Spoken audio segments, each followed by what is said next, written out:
Welcome to the Dallas Duo Podcast, your weekly wellness coffee date. We're friends in Dallas, always looking for the best ways to optimize our health and have fun along the way. Welcome back. We are doing part 2 of what I think will be one of our most popular recordings. But I think this is the thing that we get asked about the most. Yes, especially on Instagram. Yeah, fueling and workouts. So we wanted to do a part 2 about our workouts and the evolution of our fitness because it's changed a lot over the years, and hit some of the pieces that we didn't cover in part 1. If you didn't hear part 1, go back and listen. We talked a lot about how our mindset has changed then versus now. We've learned a lot and how we've grown. And so explains a little bit about how we got to where we are now, because it definitely wasn't overnight. Yeah, it's like learned experiences and mistakes along the way. Exactly. We're excited to share more today and focus also specifically on how we fuel for our active lifestyles. So I guess let's get into it. You know, it's so interesting. One, like if you do what we do, it might not work for you because you have a unique body and everybody is so unique. But I also think that there is something, and this isn't actually like something that we touched on, but there is something about having like a practitioner or provider, or if you end up working with somebody who understands your life phase. Like I think that's been one of the biggest things with training for me, is somebody who understands the fact that I'm a mom, like the fact that like I do not have an hour and a half a day, somebody who truly understands. So if they're in that season, or if they have been, I feel like that experience plus expertise is so valuable if you hire somebody. I don't know if you've experienced that. Yeah, I think so, because I think about the way I'm able to use my time now versus when my kids were younger. I have actually a lot more margin now and a lot more flexibility. I'm looking forward to that. You'll get there. I mean, when you're in the moment, it just feels like your time is so tight, and nap time is, everything is dependent on nap time and schedules and all the things. It does change. And I think it helps when you have a practitioner that really understands that, or at least even if they're not in that phase or have never been, at least they understand the dynamic and that it's different. So this first section, we want to talk about fueling, like why fueling is so important, how we fuel, and really how like calorie restriction and super low calorie diets backfire in older years. And I think this is why this question sticks out to me, is because everybody who's on this podcast, if you've ever had a question about weight, you've probably had someone tell you just eat less and move more. And usually the calorie recommendations for individuals, especially both of us are like under 5'5", well under 5'5", are like, 1,000 to 1,200 calories, which is just insane. Right. Way too low. Way too low. And those are usually coming from people who perhaps are well-meaning, but are not well-versed in really understanding how to fuel the female body. We know that calorie restriction backfires. I mean, it's something that both of us have, experienced and have, experienced firsthand really that it doesn't work. But can you tell us a little bit about the science, like break it down in like a nutshell, like why it doesn't work? Yeah, absolutely. So for me, I know that I'm like, especially even starting college, this idea of lowering calories and be able to lose weight was like really fascinating to me, like science major. And so I put myself on a deep calorie restriction, and I had 5 stress fractures in 3 years. And what was so interesting is my body was just literally not receiving enough nutrients to perform, to engage in basic activities throughout the day. And so lack of calcium, lack of vitamin D, just lack of adequate protein really backfired in this like female athlete triad that we see, where we overwork too hard and undereat for too long. And when we talk about metabolism, your body needs energy and resources to produce energy, or ATP, and that's from calories. I know that we think that coffee and adaptogens and sunlight and grounding mats and meditation are going to help us feel more energetic. But at the end of the day, energy comes from calories. And if you're not eating enough, your body eventually downgrades. And so it says, hey, you're not giving me enough to survive. So I'm going to deregulate some systems in your body for survival. Yeah. So we think about, what does survival mode look like? Well, your body is going to feel like it needs to hold on to everything you eat. And this isn't like starvation mode, I think is not necessarily like a scientific term, but if you've ever been deeply hungry, you kind of know what this feels like. Like you can't focus anymore. You don't have good brain like clarity. I feel like there's a fog. I feel like I get kind of like, I get really distracted really easily. Like I can't Mhm. focus on a single point. I start to feel jittery is Yeah. something I notice Yeah. for Or like myself. Yeah. uneasy, right? Like your nervous system is kind of just like very reactive. But over time, we see that this can be really dangerous because if your body has downgraded your metabolism, then it is not going to respond in the way that you want it to. It's not going to tell you that you're hungry. It's not going to tell you that you're full. Everything has been kind of dimmed and turned down.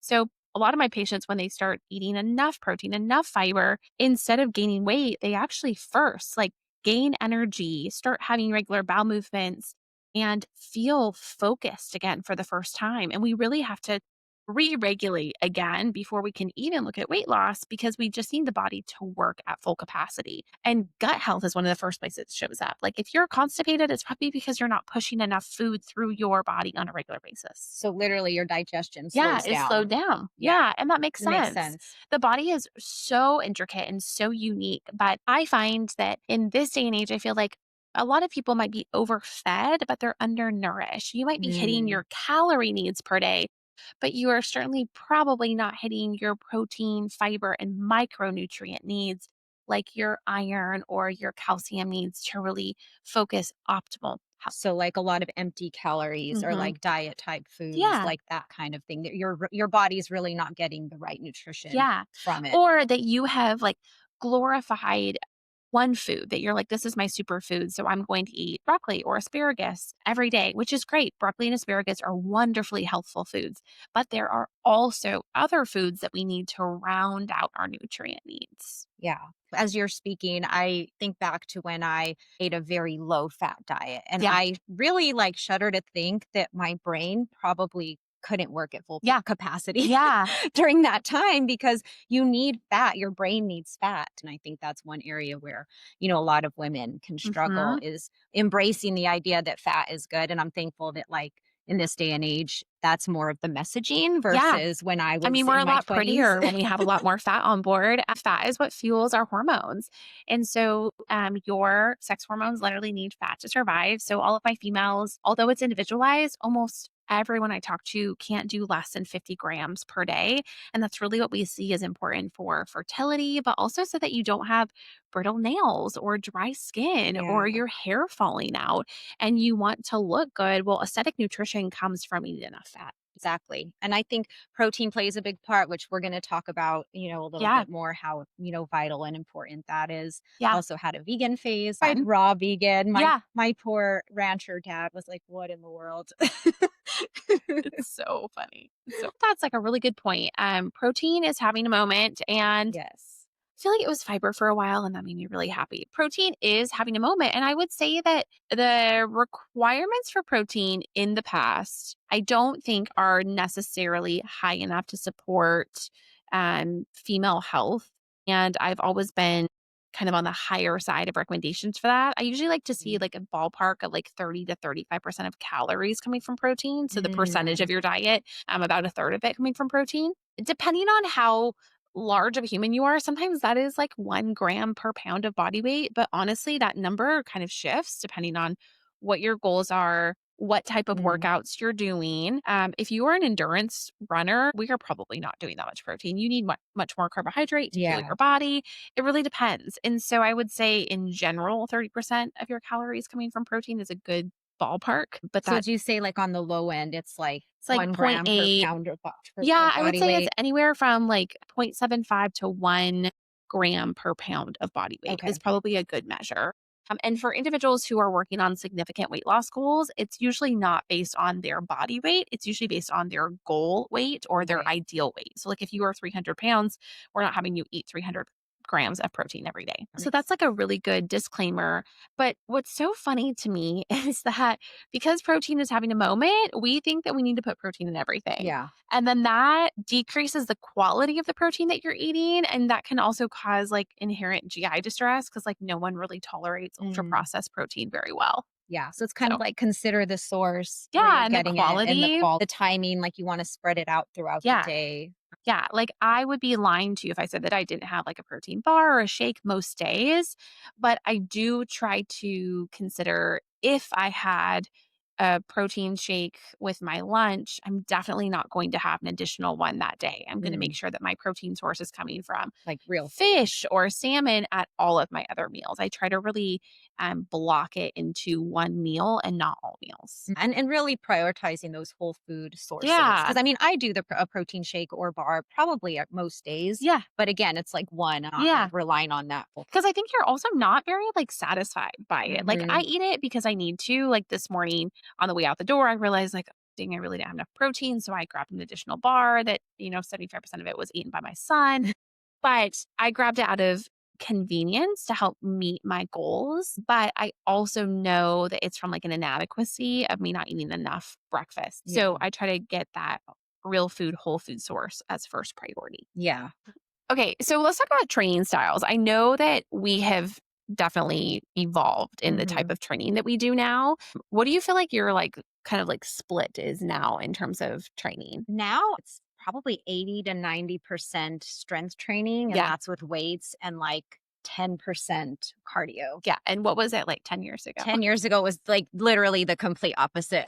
And it was not lifting as heavy weights as I do now. Like Yeah. I was definitely like 5 pound bicep flexion. Yeah. I did not want to squat more than 100 pounds. So now it's definitely more about seeing, the progressive Hmm. strength gains that I can make. Cardio, I feel like for me is more of a compliment now. And it's Yes. almost Secondary. yeah, secondary. It's like the things that I enjoy, like hiking, I enjoy walking the dogs, playing pickleball. So it's almost more of an afterthought, whereas like Yeah. before it was the focus. And Yeah. that is where I think I had a lot of overstressing my body and a lot of, injuries and those types of Hmm. things from the overemphasis of cardio. Yeah, I think that's a huge call out. Yeah. What about you? Actually I did a 20-minute spin this morning and I was laughing because I was like, I literally don't know the last time I was on this bike. And if you're one of my patients, like I give my Peloton login to like all of my patients, probably illegal. Sorry, Peloton. But it like shows that like I've been working out, but like it's not But it's me. not you, it's And I'm someone like, I literally don't know the last time I was on this bike because I love cardio. I'm an adrenaline junkie. So like I love a fast run or snow skiing or water skiing or running or sprinting. But again, like it's just not my main go-to. And I Yeah. think here in Texas, like in the summers, I just won't because I get so hot and so dehydrated and I'm a hyper sweater that it leads to me just not feeling my best throughout the day. I have a Mm. really hard time recovering. Probably the Um, dehydration yeah, alone, with just from too sweating intense of so much. workouts, like I honestly just don't have enough time to devote to like my hydration plan because I'm not an athlete. Yeah. And so I mostly do strength. I do like 4 strength sessions a week, probably at minimum. And then once a week, I'll take like a running class or a fun class. I know some people think that that's horrible, but like I love that. Mhm. But again, it's not my priority. No. The key piece of this though is that cardio is breaking down muscle mass. I don't think people realize this. Like people ask me like, but cardio builds muscle, right? No, cardio does not build muscle. Cardio burns calories. It's great for your heart. It's great for endurance and conditioning. Does not build muscle. And if anything, it breaks down muscle. Like Mhm. individuals who are training for half marathons or marathons tend to like lose weight, but they tend to lose muscle. And if anything, they end up packing on fat mass in its place. So as we age, the last thing I want to do is lose muscle. Like I'm under the impression that after the age of 25, my entire goal is to maintain or gain muscle, Mhm. but not lose Not it. lose it. No, you Yeah. definitely don't wanna lose it. Well, I mean, for aesthetic reasons, but also for longevity and health reasons, more Yeah. importantly. Yeah. Yeah. So, like bone density, hip fracture risk, metabolism, all these things are beneficial, but they're not cute. But Mm. you have to know that, like, if you feel like you have like saggy arms or you're not liking how aesthetically you look, like, that is likely to do with how much muscle mass you have. It's not Exactly. losing weight, it's gaining muscle that makes that difference. Yeah. The thing I didn't realize also when I didn't lift weights as much and I focused so much on cardio was too much cardio can also make you feel and look inflamed. Yeah. because of the stress you're putting on your Yeah. body. It literally is such So a stressor. and you're not gonna get the, more of that lean look that you're striving Yeah. for. And you are likely to do when you're doing cardio, you're probably like sweating a lot. And that dehydration does cause kind of that like puffiness and like Mhm. readiness in your skin. I mean, I still get really sweaty with my weight workouts, but it's different Ah, than high impact workouts that are so hard on our bodies that do cause that like stress response. mm. And doing it chronically, it just doesn't,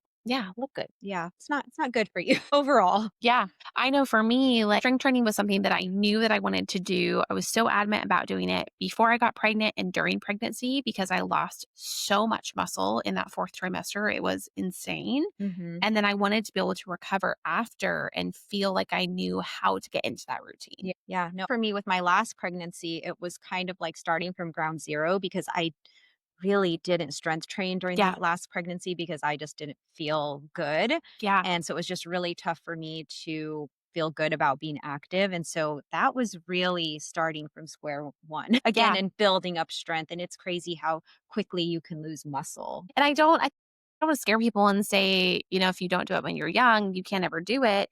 But it's kind of just like get started as soon as you can because it's never too late to start, but it is Right. harder the longer you wait. The longer you wait. Yes, Yeah. exactly. Going into like my 40s and 50s to go along with that. If you haven't started again, it's not too late, but if you can get some of those habits and build upon that in Yeah. your 20s and 30s, you will be set up so much better for that transition that you're going to go through in your 40s and 50s. Yeah. And I think too, it's about habits and routines because it's not just about the exercise itself. It's like fitting it into your lifestyle and Mhm. making it work. As a family, we live a very busy life, but like we always figure out a way to make workouts happen. Prioritize it. Yeah, It's a because family it's a value. priority Yeah. and we all value it. We're all on the same page. So that's like so powerful. All my single friends, I'm like, make sure your partner knows what your wellness goals are and that they have similar ones because you want to be aligned on that Mhm. subject. And I think if your kids see you doing it in a Yeah. healthy way growing up, they just see that as normal and like Yeah. they want to join you. Like Yeah. I've seen videos of you guys and James James. is Yeah. right there Yeah. and He has a he's doing his squats and and same thing with our kids. Like yeah. Marissa now loves to work out. She loves to take,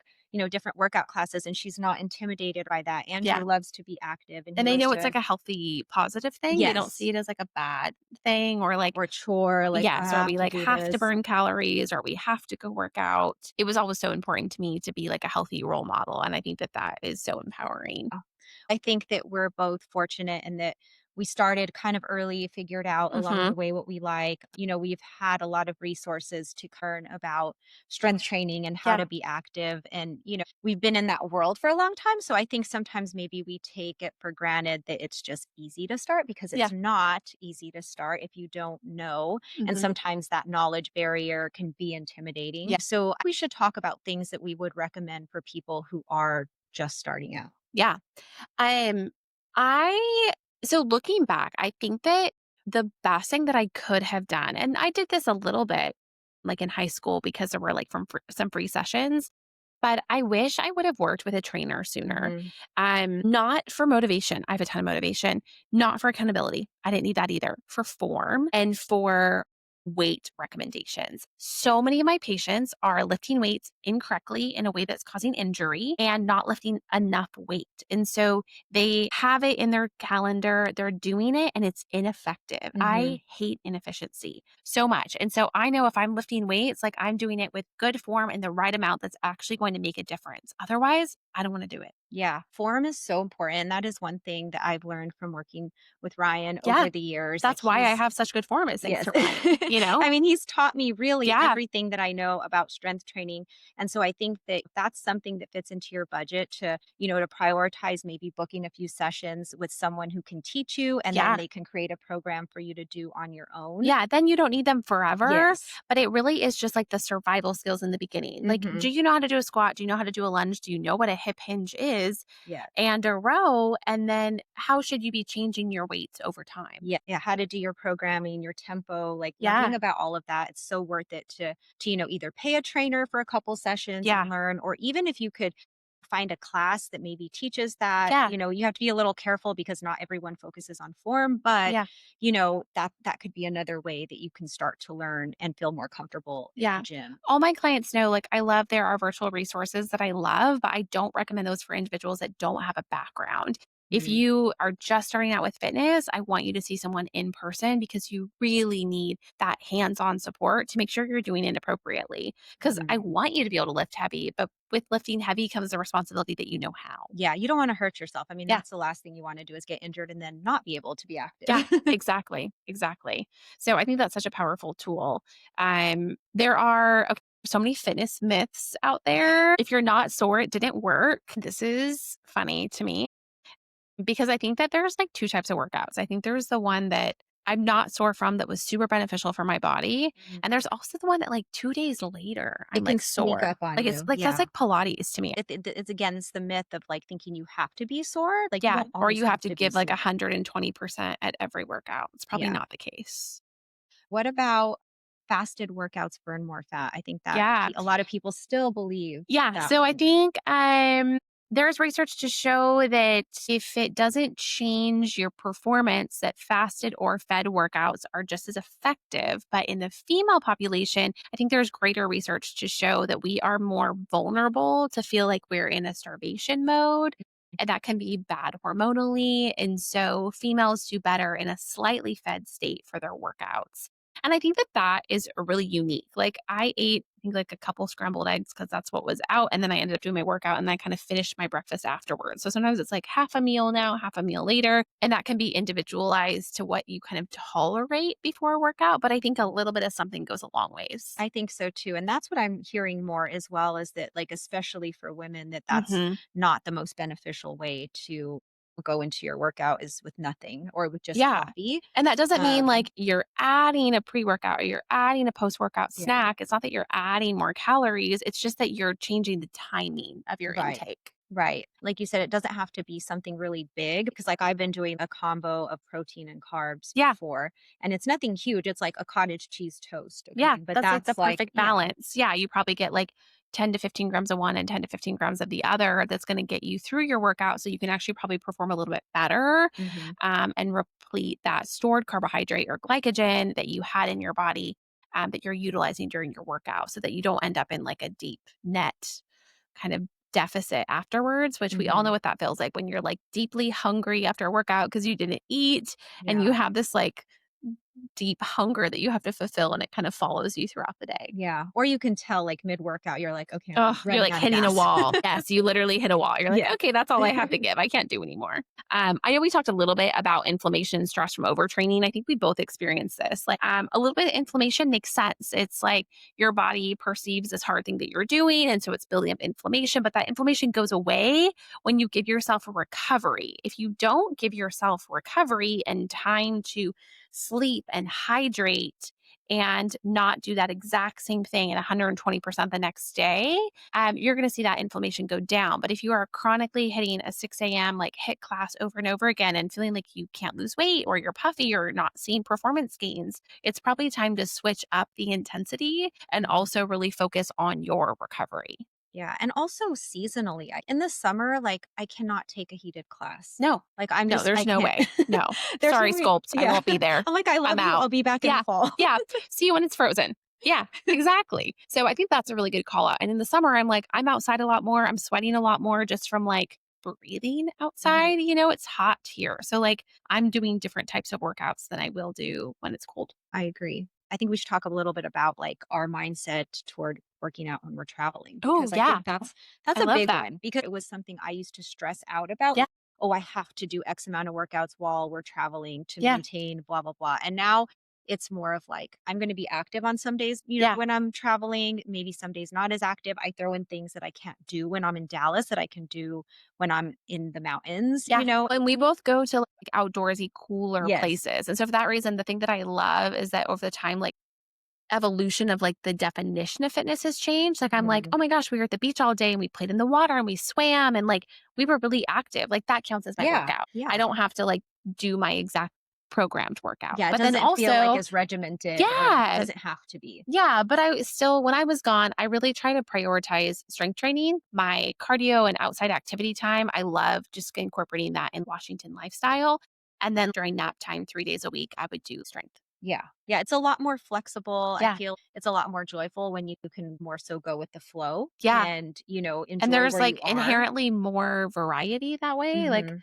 I loved hiking and doing all these long walks along the beach and things that I just wouldn't normally have access to. Yeah, it's important, I think, to, maintain that good mindset when you're Yeah. traveling of not having to be so rigid about it. Yeah. Like all my clients know, like if you're going to the gym when you're on vacation, I'm like, you can lift weights because that's not available, but like, please don't be walking on the treadmill. Like, please go outside. Go Like, sightsee. yes. Like, please go enjoy the sunshine. There's so much more available to you and your health by doing it outside in the fresh air than doing it in the gym that smells like Lysol. Okay. If we do like our favorites, like quick fire favorites, what's your current quick fire favorite protein powder? I'm loving Just Ingredients. Oh, You turned me on to that. I did. And it's my favorite. Yeah. I've tried several of their flavors. Like, you'll never be bored. There's so many. Their basic ones are great, like the chocolate vanilla strawberry, which I feel like usually most brands aren't good at all three. Yeah. They're whey protein, but they are casein free. Fed, really clean ingredients. I feel like everyone in the family can tolerate it. So that's been our favorite. What about you? I'm using Taylor Dukes right now in my smoothies. I haven't tried it shaken up yet, but my patients love it. I just got the strawberry and cream one to try. And then I also like Truvani. It's just kind of like a classic go-to. If I need something at the grocery store, I pick that up. Yeah, and that one's plant-based, right? Yes, I that do one's think that one's pea-based, and Taylor Dukes is a bone broth based. Okay. Yeah. What about workout gear? This summer, I've gotten more into Viore. I mean, Lulu is always a staple for me. I do love Viore. Like some of their fun pieces. They have a really cute cardigan. Yeah. It's like lightweight layer. They have really good versatile pieces. They like do. not just for workouts, but more for like athleisure. Yeah. The word that Andrea introduced me to in 2017. And their wide leg joggers are so great. Also, Athleta. I was going to say I've Athleta. been loving their stuff. And not just their workout clothes, but their pants.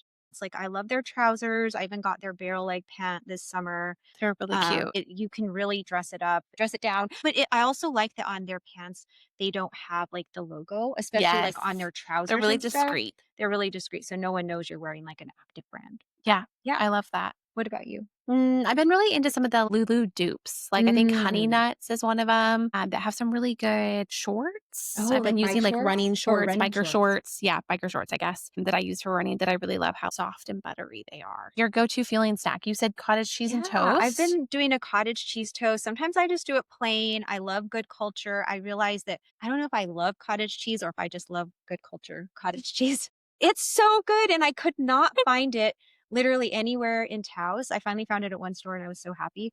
But like, I just think it's the best one. I know a dietitian who's like stan on cottage cheese and on Good Culture specifically. I hear they're very different. I still can't get into cottage cheese. Yeah, well, I was very anti because that was such a diet food back in the late 90s. I was like, I do not want to have cottage cheese. And then I like tried it again and I like love it now. Pre-workout, that's kind of been my go-to because it's easy. Sometimes I'll add some basil and tomato, but sometimes I'll just do it plain. But what about you? Scrambled eggs and a banana, probably because like James and I split it. So my husband makes breakfast for him in the morning. He just makes enough for me too. So I usually grab that. Or if I'm running out the door, like an Orgain protein shake. Nice. 20 grams of protein. What flavor do you like on the Orgain? Because sometimes that's the chocolate. There's only like one that I do, and message me if you need it. It's like 20 grams of protein, 4 or 5 grams of carb, plant-based. There's only like one on the market that I like. So I'm really picky. Okay, I'll have to get that. I think that'd be good for like active kids too. Yeah. I love it as like a watered down chocolate milk for people who are looking for an option for their kiddos. So we can talk about this like all day long. I think fueling, workouts, healthy eating is something that like really brings us together. But I think it's so important to know, like we said, like it's never too late to start over. Know that like we're always changing and evolving our fitness routine, but like any movement is better than no movement. And that from like a longevity standpoint, it's not just about how you look. Like it's about how you feel. Yeah, how you feel. If you are someone who feels uncomfortable or intimidated by the gym, get help.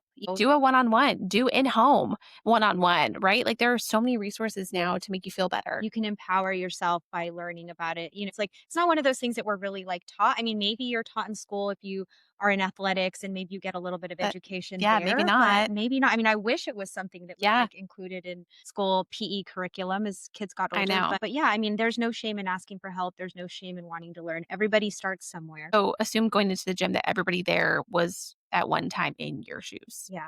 So everyone's a newbie at one point. Yeah, exactly. Well, I loved this talk. It was fun. Yeah, me too. And let us know if there's something that if we do part 3, if there's an area that we didn't cover that we missed. Postpartum, perimenopause, all those things. All the things. All right. Well, be sure to check out our other episodes. I think this makes number 10. We did it. Double So, digits. We're guys, finally there.